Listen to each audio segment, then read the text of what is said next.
Hello students, आज जो है हम जो हमने सेकंड चैप्टर शुरू किया था इतिहास लेखन की भारतीय परंपरा, उसका अगला हमने टॉपिक शुरू किया था मध्ययुगीन इतिहास लेखन।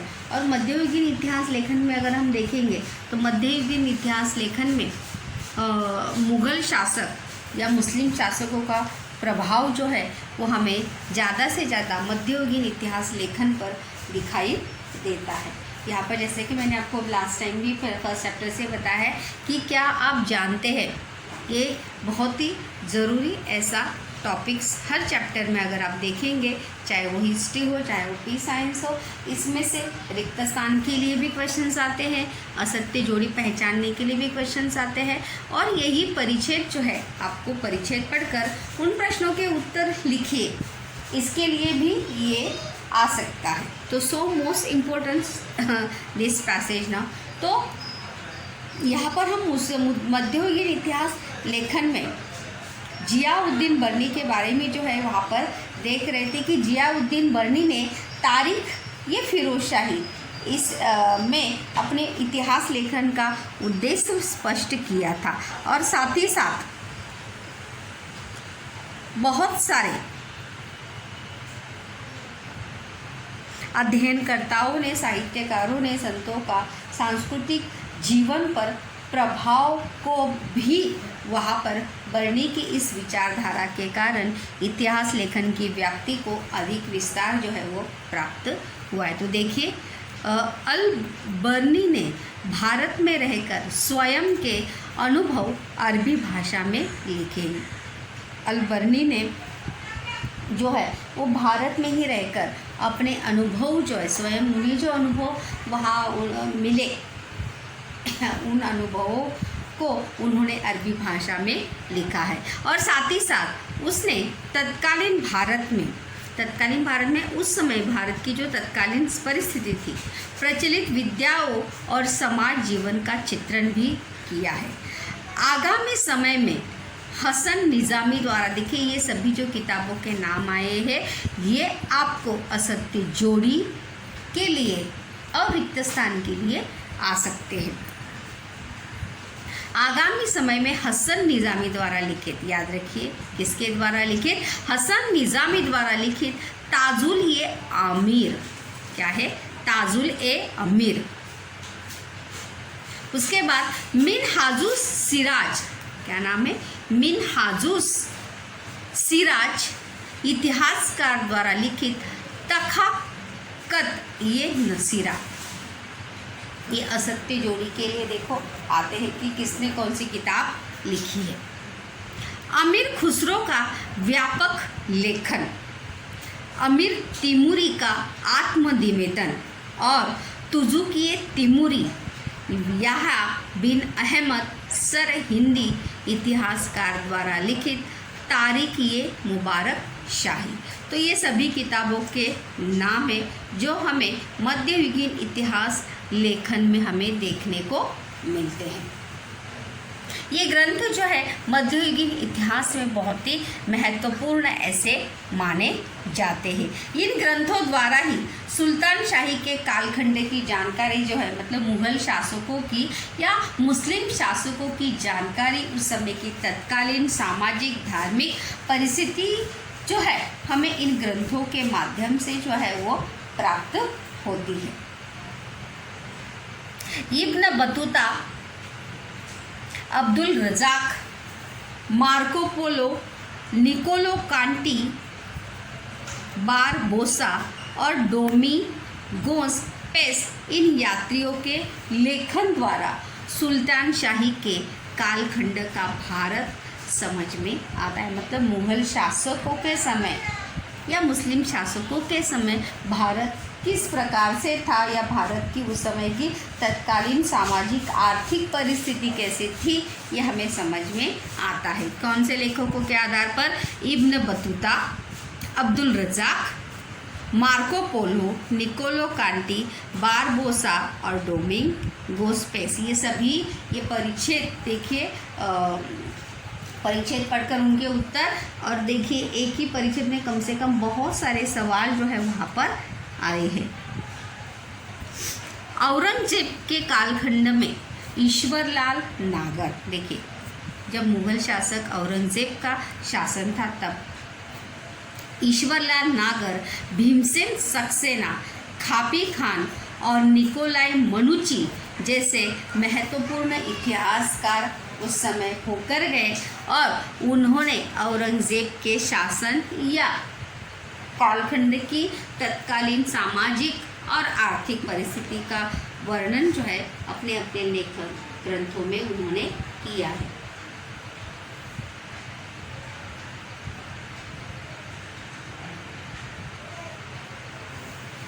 और इसीलिए यहाँ पर मध्ययुगीन इतिहास लेखन में इन सभी ग्रंथों को जो है बहुत ज़्यादा महत्व हमें देखने को मिलता है। चलिए आगे देखते हैं।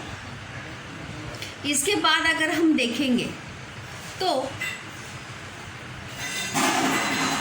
मुगल शासकों के दरबार में इतिहासकारों के लेखन में शासकों की स्तुति करने और उनके प्रति निष्ठा व्यक्त करने को विशेष महत्व प्राप्त हुआ। मतलब मुगल शासकों के समय दरबार में उनकी तारीफ करने के लिए और इतिहासकारों के लेखन शासकों की स्तुति करने के लिए और उनके प्रति निष्ठा, मतलब एकनिष्ठ उनके प्रति रहने को जो है बहुत ज़्यादा, मतलब गद्दारी या वफादार रहने को ज़्यादा महत्व दिया जाता था। और इसके अतिरिक्त अगर हम देखेंगे तो उनके द्वारा किए जाने वाले वर्णनों में सटीक काव्य छंद और सुंदर चित्रों का अंतर्भाव करने की प्रथा जो है वो मुगल साम्राज्य के इतिहासकारों के लेखन या ग्रंथों में हमें देखने को मिलती है कि जब उन इतिहासकारों ने जब अपना लेखन शुरू किया तो उस समय जो है सुंदर काव्य गद्य ही था, लेकिन वो काव्य की तरह, काव्य छंद की तरह होता था और चित्रों का भी समावेश जो है उसमें हमें देखने को मिलता था। मुगल साम्राज्य का संस्थापक बाबर का आत्मचरित्र, प्रश्न भी है यहाँ पर कि मुगल शासक बाबर के आत्मचरित्र में किन बातों का समावेश होता है। मुगल शासक बाबर के आत्मचरित्र में किन बातों का समावेश होता है। तो देखिए मुगल बाबर के आत्मचरित्र का नाम क्या था, तुजुक-ए बाबरी। या सत्य जोड़ी के लिए और रिक्त स्थान के लिए याद रखना है कि बाबर का आत्मचरित्र का नाम क्या है, तुजुक-ए बाबरी। क्या नाम है उनके आत्मचरित्र का, तुजुक-ए बाबरी। उसमें उस आत्मचरित्र में हमें क्या किस बात का समावेश होता है कि उसे जो युद्ध लड़ने पड़े उसके द्वारा किए गए युद्धों का वर्णन हमें देखने को मिलता है बाबर के आत्मचरित्र में। और साथ ही साथ उसने यानी किसने, बाबर ने, सम्राट बाबर ने, जिस मुगल शासक बाबर ने जिस प्रदेशों की यात्रा की उन प्रदेशों तथा शहरों का वर्णन भी वहाँ पर हमें उनके आत्मचरित्र में देखने को मिलता है। और साथ ही साथ वहाँ की स्थानीय, वहाँ की यानी कहाँ की, जिन शहरों की यात्रा या जिन प्रदेशों की यात्रा मुगल शासक बाबर ने की है वहाँ की स्थानीय अर्थव्यवस्था, प्रथाएं, परंपराएं, वनस्पतियाँ आदि के सूक्ष्म निरीक्षण या ऑब्जर्वेशन का समावेश जो है तुजुक-ए बाबरी इस आत्मचरित्र में हमें देखने को मिलता है।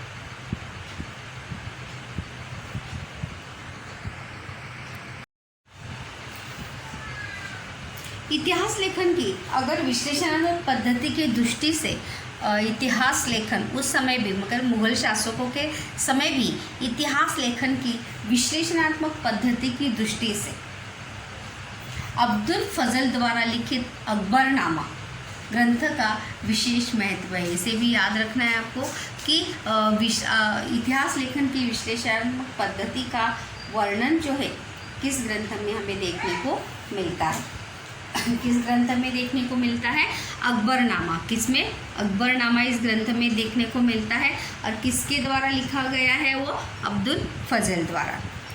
अधिकृत रूप से अगर हम देखेंगे तो जिस जानकारी का लेखन किया गया था उसके आधार पर ऐतिहासिक दस्तावेज और कागजातों का सावधानी पूर्वक किया गया संकलन और उस जानकारी की विश्वसनीयता की कसकर और कड़ाई से की गई छानबीन, जैसे हमने फर्स्ट चैप्टर में देखा था इतिहास लेखन की पश्चिम परंपरा में हमने देखा था कि इतिहास लेखन में दस्तावेज़ों को कागजातों को बहुत ही ज़्यादा महत्व दिया जाता है या देना चाहिए। उसकी विश्वसनीयता मतलब उसकी सच्चाई या वास्तवता की छानबीन होना आवश्यक है। तो उसी प्रकार से जब अब्दुल फजल द्वारा अवलंबित अनुसंधान पद्धति, उन्होंने भी इसी पद्धति को अवलंबित किया था जब उन्होंने अकबरनामाई ग्रंथ लिखा था। माना जाता है कि वह अनुसंधान पद्धति पूर्वग्रह रहित और यथार्थवादी थी। पूर्वग्रह रहित यानी क्या? किसी के भी मन में उस पद्धति के प्रति कोई भी मन में शंका या संदेह जो नहीं था। यथार्थवादी यानी क्या? लोगों को सच्चाई मतलब या लोग उस बात से सहमत थे। ये बहुत ही महत्वपूर्ण प्रश्न है। दूसरा भी कि ऐतिहासिक कारण स्पष्ट कीजिए। ऐतिहासिक साहित्य में बखर एक महत्वपूर्ण प्रकार है। बखर अगर देखा जाए तो बखर ये मराठी साहित्य का बहुत ही महत्वपूर्ण ऐसा प्रकार माना जाता है जो पेशवाओं और साथ ही साथ महान ऐसे वीर महान पुरुषों के लिए लिखा गया जाता है, उसे कहा जाता है बखर। तो इसीलिए बखर साहित्य को एक ऐतिहासिक साहित्य में बहुत ही महत्वपूर्ण ऐसा प्रकार क्यों कहा जाता है? देखिए, हमें बखर में वीरों के, देखिए फर्स्ट पॉइंट,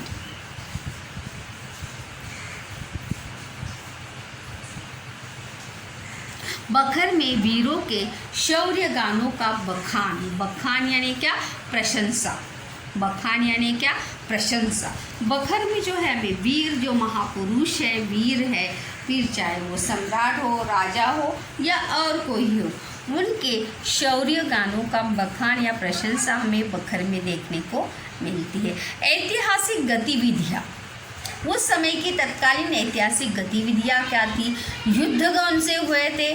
महापुरुषों के चरित्र के विषय में किया गया लेखन हमें बखर में पढ़ने को मिलता है। मतलब इन विषयों के आधार पर या इन विषयों को लेकर जो है बखर लिखी जाती है।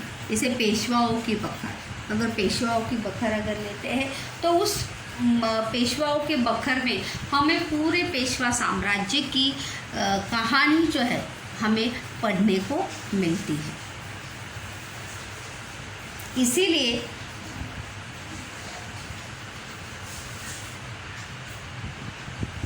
ऐतिहासिक साहित्य में बखर एक महत्वपूर्ण प्रकार है। तो पहला पॉइंट क्या होगा कि ऐतिहासिक साहित्य में बहुत से ग्रंथ, कागज पत्र, सिक्के, यात्रा वर्णन आदि साधनों के साथ साथ ऐतिहासिक बखरों का भी समावेश एक ऐतिहासिक साधन के रूप में किया जाता है या होता है। दूसरा पॉइंट वहाँ पर होगा कि बखर में शूर योद्धाओं का गुणगान होता है। बखान यानी क्या?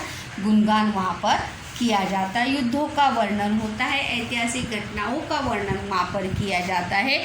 महान व्यक्तियों के चरित्र के विषय में भी और तत्कालीन नगरों का वर्णन किया जाता है और तत्कालीन सामाजिक, धार्मिक और आर्थिक जीवन का चित्रण भी। जैसे अभी मैंने आपको कहा कि पेशवाओं की बखर, तो पेशवाओं की बखर में अगर हम देखेंगे तो वहाँ पे पेशवाओं के समय की सामाजिक, आर्थिक और धार्मिक परिस्थिति का या जीवन का वर्णन जो है, चित्रण जो है, वो हमें उस बखर में देखने को मिलेगा।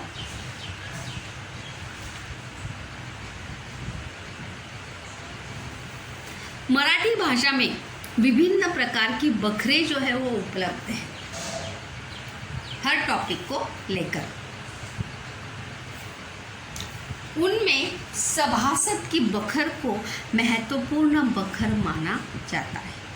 सभासद की बखर, किस बखर को महत्वपूर्ण माना जाता है? देखो, ये असत्य जोड़ी के लिए आता है, सभासद की बखर को। किसे? सभासद की बखर को। छत्रपति महाराजा राम किसने लिखी है? कृष्णाजी अनंत सभासद ने यह बखर लिखी है। छत्रपति राजाराम महाराज के कार्यकाल में कृष्णाजी आनंद सभासद ने यह बखर लिखी थी और इसीलिए उसे कहा जाता है सभासद की बखर।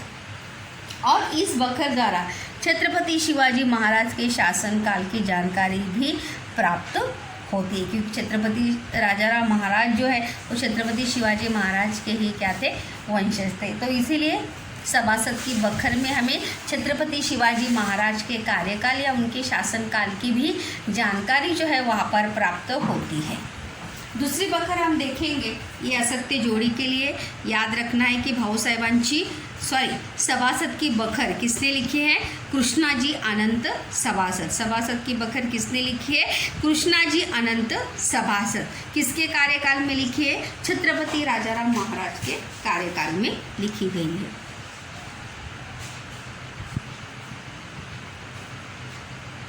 नेक्स्ट है भाऊसाहेबांची बखर, इसे भाऊ साहब की बखर भी कहा जाता है। कि पानीपत की लड़ाई, इसमें पानीपत की लड़ाई जो है बहुत ही प्रसिद्ध ऐसी लड़ाई थी। पानीपत की लड़ाई जो पेशवाओं के बीच, अंग्रेजों के बीच में हुई थी।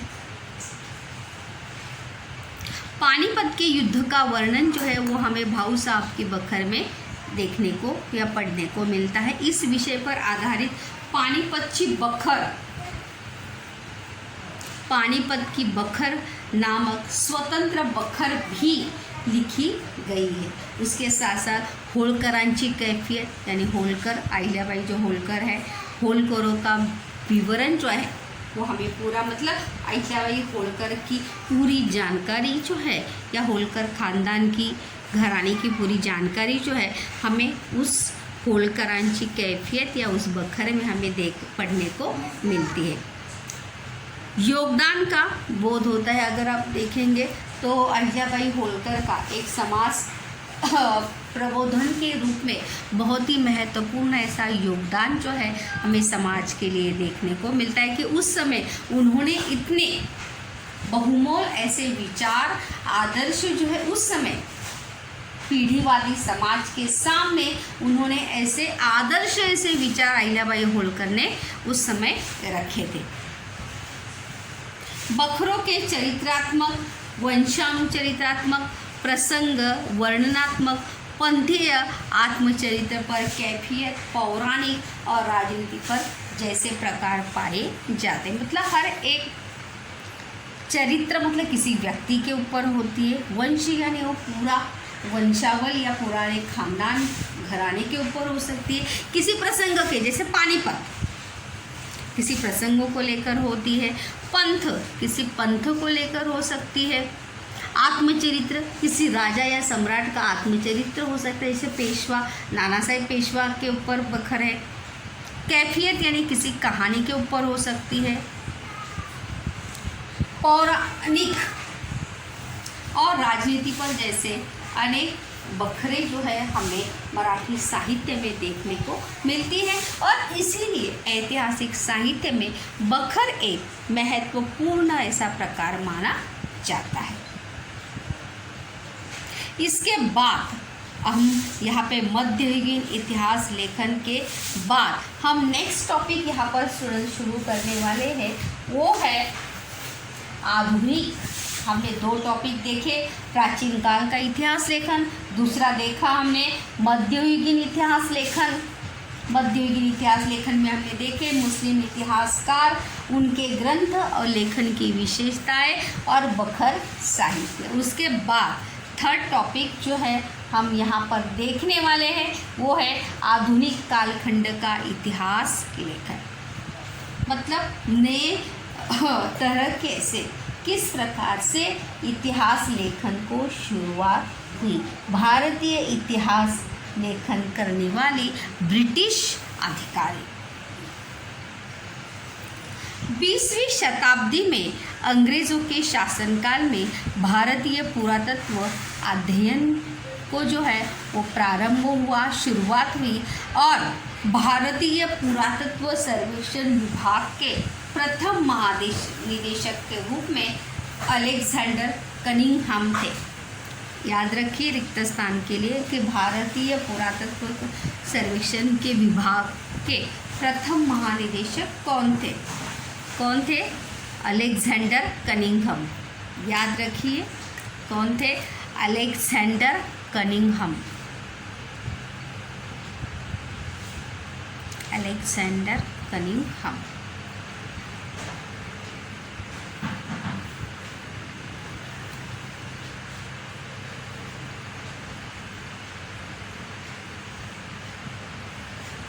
ये देखिए अलेक्जेंडर कनिंघम और दूसरे हैं जॉन मार्शल। मतलब आधुनिक कालखंड का इतिहास और उस आधुनिक कालखंड के इतिहास लेखन करने वाले ब्रिटिश अधिकारी में अलेक्जेंडर कनिंघम का नाम जो है वो आता है। उनके निरीक्षण में अनेक प्राचीन स्थानों का उत्खनन पुरातत्व विभाग यानी क्या जो पुरातत्व या पुरानी चीज़ों का ध्यान रखता है या उनके बारे में जानकारी रखता है हर तरीके से, हर तरह से। प्राचीन स्थानों का उत्खनन जो है वो किया गया, मतलब उनके समय में। किसके समय में? अलेक्जेंडर कनिंघम, क्योंकि वो प्रथम ऐसे महानिदेशक थे भारतीय पुरातत्व सर्वेक्षण विभाग। इसके लिए उन्होंने प्रमुखतः बौद्ध ग्रंथों में उल्लिखित स्थानों पर ध्यान केंद्रित किया और आगे चलकर इसलिए उन्होंने किस बातों का मतलब किन स्थानों का उत्खनन उन्होंने शुरू किया? बौद्ध ग्रंथों में जिन स्थानों का उल्लेख किया गया है उसके ऊपर उन्होंने ज़्यादा से ज़्यादा ध्यान अपना केंद्रित किया और आगे चलकर जॉन मार्शल, देखिए किसके कार्यकाल में हड़प्पा संस्कृति की खोज हुई? John Marshall. रिक्त स्थान के लिए भी याद रखिए और असत्य जोड़ी के लिए भी याद रखिए। देखिए असत्य जोड़ी जो गाइड में है या जो टेक्स्ट बुक में है उतनी ही आती है, ऐसा बिल्कुल भी नहीं। यहाँ से बीच बीच में से भी आते हैं। जैसे मैंने अभी क्या आप जानते हैं कि आपको बताया था, उसमें से भी बहुत सारे क्वेश्चन जो है रिक्त स्थान के लिए असत्य जोड़ी के लिए आपको आते हैं। तो बीच के भी क्वेश्चंस जो है वो आपको याद रखने इसीलिए ऑन स्टडी पढ़ाते समय आपको बताए जाते हैं।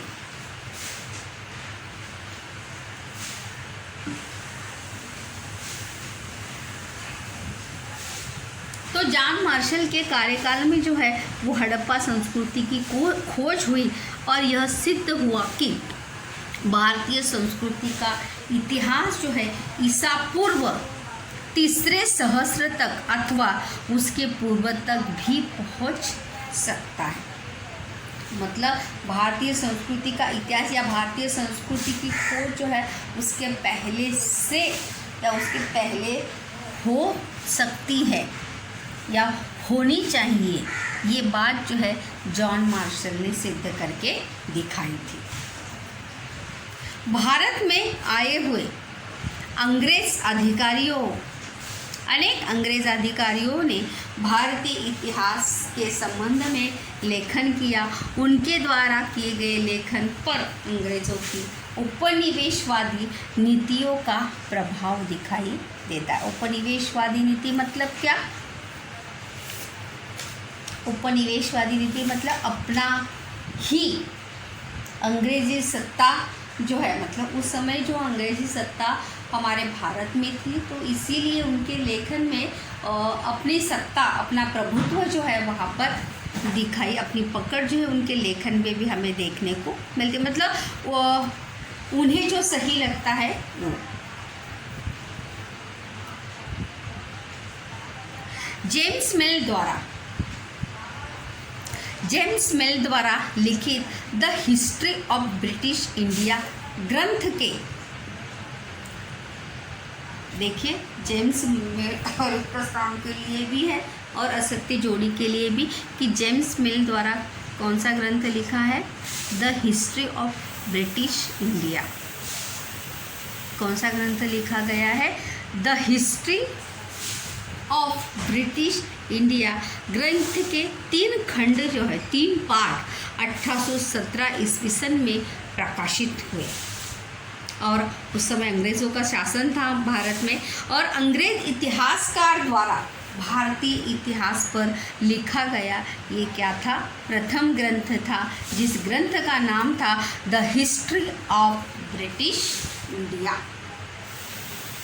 उसके लेखन में वस्तुनिष्ठ दृष्टिकोण का अभाव और भारतीय वस्तुनिष्ठ दृष्टिकोण का मतलब वहाँ पर अंग्रेज या उपनिवेशवादी लेखन न होते हुए उसने भारतीय संस्कृति के विविध पहलुओं के प्रति पूर्वाग्रह दृष्टिकोण दिखाई देता है। पूर्वाग्रह दृष्टिकोण यानी पहले से ही जो हम मान के चलते हैं उसे कहा जाता है पूर्वाग्रह दूषित दृष्टिकोण। मतलब जैसे वो गलत है तो गलत है, वो सही है तो सही है। तो ऐसा दृष्टिकोण जो है वो हमें भारतीय संस्कृति के विविध पहलुओं या विविध बातों में हमें देखने को मिलता है। 1841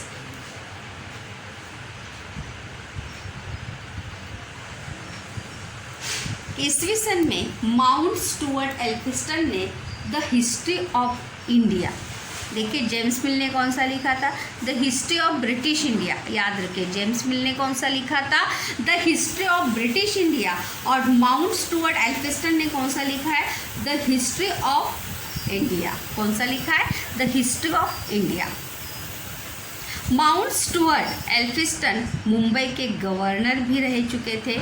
कौन से कार्यकाल से लेके 1827 तक थे वो गवर्नर के रूप में। और भारत के इतिहास में मराठी साम्राज्य का कालखंडों को अत्यंत महत्वपूर्ण स्थान प्राप्त है। और मराठी साम्राज्य का इतिहास लिखने वाले अंग्रेज अधिकारियों में जेम्स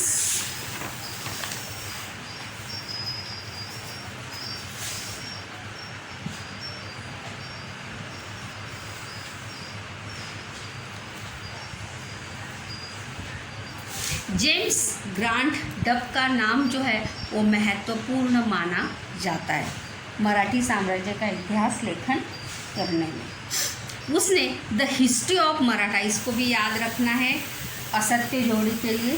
जेम्स ग्रांट डफ ने कौन सा ग्रंथ लिखा था, द हिस्ट्री ऑफ मराठास।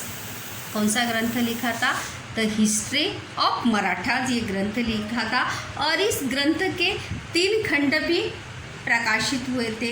भारतीय संस्कृति और इतिहास को हीन मानने की प्रवृत्ति अंग्रेज अधिकारियों में पाई जाती थी। जैसे हमने शुरुआत में लिखा था कि अंग्रेज अधिकारी या अंग्रेज इतिहासकारों ने लेखन किया था, लेकिन उसमें हमें उपनिवेशवादी दृष्टिकोण जो है वहाँ पर देखने को मिलता है। साथ ही साथ भारतीय संस्कृति और भारतीय इतिहास को हीन यानी क्या, निम्न स्तर या निम्न दर्जे की मानने की, गलत मानने की प्रवृत्ति जो है हमें अंग्रेज़ों अधिकारियों में हमें देखने को मिलती है। और यही प्रवृत्ति ग्रांट डफ के लेखन में भी स्पष्ट रूप में दिखाई देती है। मतलब जैसे बाकी इतिहासकारों के लेखन में ये हमें प्रवृत्ति देखने को मिली थी, वही प्रवृत्ति या वही स्वरूप जो है हमें जेम्स ग्रांट के लेखन में भी देखने को मिलता है। ऐसे ही प्रवृत्ति राजस्थान का इतिहास लिखते समय, याद रखिए, किसने लिखा था, कर्नल टॉड। किसने लिखा था, कर्नल टॉड जैसे अधिकारी के लेखन में पाई जाती है। असत्य जोड़ी के लिए आपको याद रखना है ये कि किसने लिखा था राजस्थान का इतिहास, विलियम विल्सन हंटर ने भारत का द्विखंडात्मक इतिहास लिखा। ये भी याद रखिए कि विलियम विल्सन हंटर, अंडरलाइन भी कर